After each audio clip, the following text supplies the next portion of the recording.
Maayong hapon kaninyong tanan diha mga par. For today's video kay Sabado naman karon, automatic na ilis dayon ta diha kay excited na kayo makauli kay rest din na pud pagka Sunday.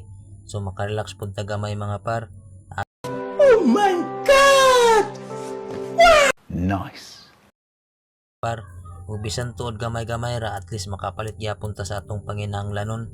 Ug diri apod nga side mga par, paingon na ko ana sa Agora Terminal. Pag abot na ko sa Agora mga par, wala pa ko diretso nagsakay kay moadto sa ko ila ate Karinteriya di ay mga par, kay gusla na kayo ang tiyan. Pag abot na ko ila ate Karin mga par, wala na dagang storya, nag-search diretso og tinula nga bariles ug duha ka rice. Suki naman gud nako sila, maong kabalo na sila sa akong gusto.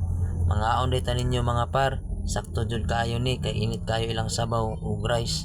Actually, maong nasuki ko ani nila kay dami kayo ilang mga sudan diri mga par, ug swak ra pud sa bulsa. Ug diri ra ko taman mga par. Ayaw mo kalimot sa pag-like, follow, comment ug share mga par. Salamat, babus.